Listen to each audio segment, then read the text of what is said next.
최강 슈퍼맨과 맞짱 뜨는 여성 히어로 원더우먼. 과거 그녀는 전쟁의 신 아레스를 물리치고 세상을 구했지만 사랑하는 이를 잃는 아픔을 겪어야만 했죠.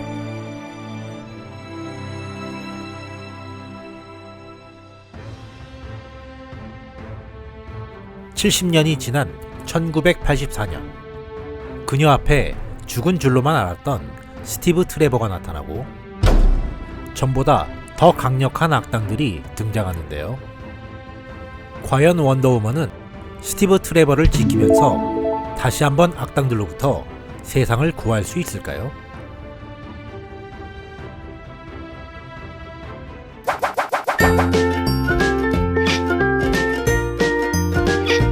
안녕하세요, 마포아재입니다.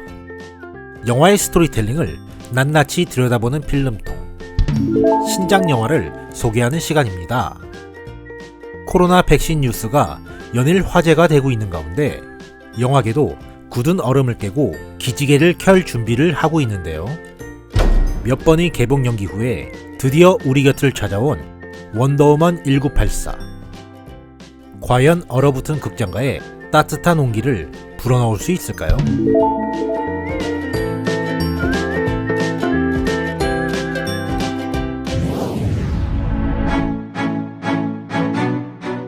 이 영화를 제대로 분석하기 위해서는 패티 젠키스 감독에 대해 알고 넘어가면 좋을 것 같네요.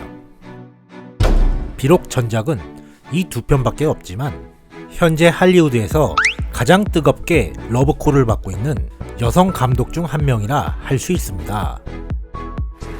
And the Oscar goes to Charlize Theron from Oscar. 섹시미의 대명사 샤를리즈 테론은 이 영화에서 무려 13kg를 늘려 연쇄 살인마 아일린 워너스와 놀라운 싱크로율을 보여주었죠. Hey, I don't have a lot of time. I have to thank my incredible director, Patty Jenkins. Thank you, thank you, thank you. 과거 토르 다크월드의 감독으로 내정되었다가 마블과의 견해 차이로 하차한 적이 있었죠. 21세기 들어 깊은 서사를 바탕으로 한 히어로 영화가 대세인 가운데 여성 서사에 있어 패티 젠키스 감독은 가히 독보적이라 할 수 있겠습니다. 몬스터와 원더우먼, 이 두 영화를 들여다보면 패티 젠키스 감독은 서사로 자신의 이야기를 풀어가는데 장점을 가진 감독이라 할 수 있는데요.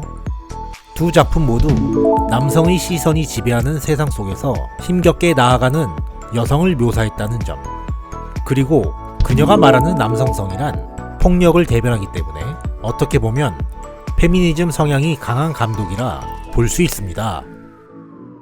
원더우먼 1984 역시 이 틀을 벗어나지 않는데요. 이번에는 전작들에 비해 폭력적인 남성성을 구체화했으니 이 점을 참고하시고 영화를 보시면 좋을 것 같네요.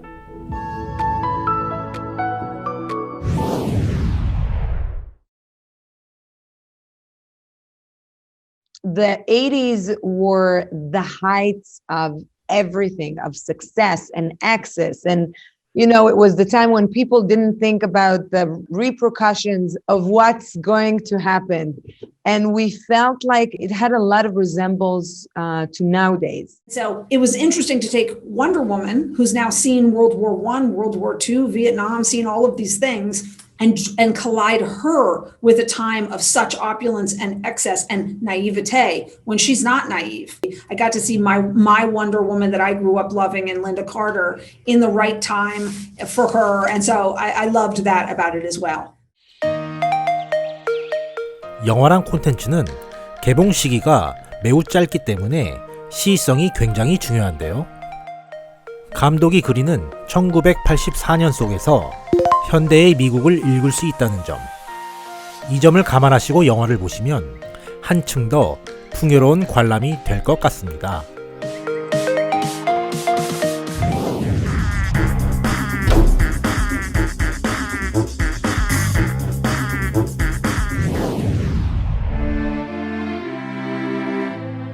어디까지나 제 개인적인 생각이지만 제작 정권을 감독에게 맡겼더라면 캡틴 아메리카 윈터 솔저에 버금가는 작품이 나오지 않았을까 예상해 보는데요. 히어로 영화 팬들이라면 잘 아시겠지만 DC의 갑질이 이 영화에도 있지 않았을까. 그렇게 판단한 이유는 영화 속 메시지가 훌륭한 반면 영화 속 소스를 볼 때 스토리의 밀도를 떨어뜨리는 부분이 많았기 때문이죠. 몇 가지만 예를 들어보겠습니다. 원작에서 볼 수 있는 투명 비행기. 다이아나와 스티브 트레버의 로맨스에 활용한 것은 적절한 아이디어였지만 마치 투명 비행기를 보여주기 위해 설정한 듯 보였습니다. 이 장면에서 저는 감독의 연출도 상당히 투박하게 느꼈는데요. 로맨스를 보여주려는 건지 원작의 소스를 보여주려는 건지 명확하지 않았죠. 클라이맥스에 등장하는 황금 갑옷. 황금 갑옷은 여성성의 힘이 모였다는 것을 상징하는데요. 이 영화의 주제 표현에는 적합했지만 정작 치타와 대결하는 장면에서 이 갑옷이 꼭 필요했는지 의문입니다. 상징적인 의미만 있을 뿐 스토리 내에서 내실 있게 다가가지 못했죠. 가장 크다고 느꼈던 것은 오프닝 장면입니다. 시작부터 너무 화려하고 웅장해서 잠시도 눈을 뗄 수 없었는데요. 바로 이 시퀀스에 스토리를 구성하는 중요한 요소가 빠졌죠. 그건 바로 텐션, 즉 긴장감입니다. 내용을 보면 어른들 사이에서 어린 다이아나가 철인 3종 경기를 연상케 하는 대회에 참가하는데요. 몇몇 장면을 제외하고 독보적인 선두로 질주하죠. 그러다 낙오된 것도 한눈을 판 실수로 말에서 떨어지고 결국 지름길을 이용해 우승하기 일부 직전 안티오네에 의해 저지됩니다. 텐션이 없는 영상은 영화가 아니라 광고죠. 특히 상업영화에서는 말할 것도 없습니다. 21세기 가장 독보적인 오프닝을 가진 영화들. 이 영화들만 보더라도 영화 속에서 텐션의 기능이 얼마나 중요한지 알 수 있죠. 이 세 가지는 쉽게 말해 보여주기식 전략인데요. 히어로 영화는 부가가치가 높은 산업이기 때문에 이것들을 가지고 영화를 상품화할 수 있죠. 아무튼 이런 소스들이 영화 속에 잘 녹아들지 않았다는 점은 매우 아쉽네요.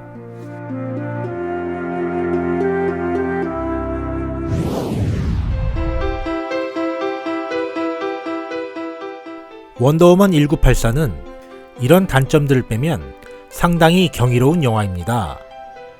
1980년대는 냉전 시대가 극에 달했을 때로 자유민주주의 국가들 사이에서 미국의 위상이 급부상했을 시기입니다.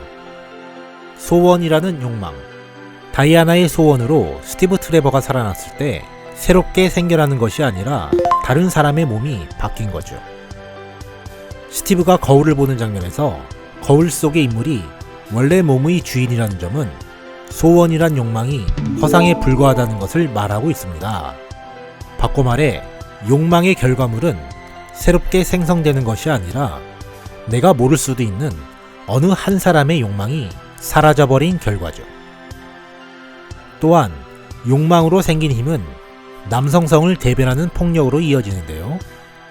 바바라가 자신을 겁탈하려 했던 남성에게 폭력을 가하는 장면은 이를 대변합니다. 이 장면에서 크리스틴 위그의 연기에 감탄하기도 했네요.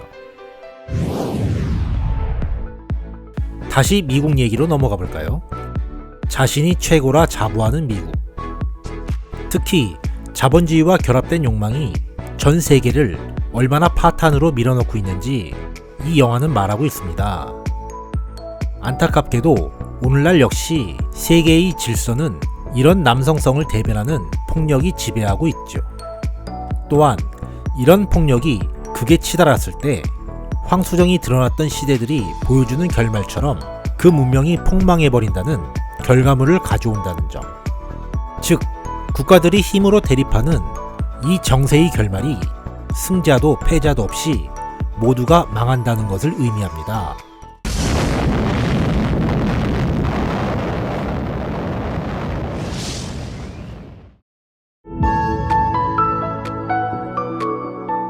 페드로 파스칼이 연기한 맥스 로드의 머리 스타일은 트럼프 대통령을 연상시키는데요. 카이로의 거대 장벽은 마치 멕시코 이민자들을 막기 위한 장벽을 연상케 합니다. 그리고 대통령과 권력을 거래하는 장면은 사업과 국가 권력의 경계를 허물어버린 트럼프 대통령의 정책과 유사하죠.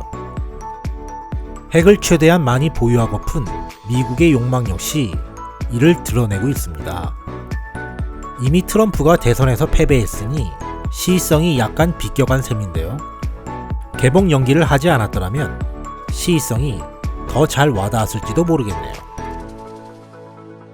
그리고 차곡차곡 쌓아올린 바바라, 즉 치타의 경우 김이 빠지는 캐릭터 결말로 이어졌는데요. 히어로 영화에서 역대급으로 캐릭터가 내밀하게 구성되었기 때문에 좀 아쉬웠습니다. These boots are made for walking, and that's just what they'll do. 혹시나 3편이 제작된다면 어떻게든 치타를 다시금 내세워 남성성에 물든 여성성에 대한 이야기를 풀어가는 것은 어떨까요? Oh, devil with the blue dress, blue dress, blue dress. 그런데 안타깝게도 3편의 전망은 어둡습니다. 원더우먼 시리즈가 트릴로지로 계획된 것도 아니고 이런 훌륭한 메시지를 망쳐버린 지나친 상업화. 감독의 입장에서 실망했을 수도 있는데요. 게다가 그녀의 차기작이 케빈 파이기가 새롭게 수장으로 발탁된 스타워즈 시리즈를 연출하기로 했다는 점에서 많이 어둡죠. 그리고 제 개인적인 생각으로는 이보다 더 빼어난 메시지를 구상할 수 있을까 하는 점에서 부담감 역시 클 수 있다고 짐작해 봅니다.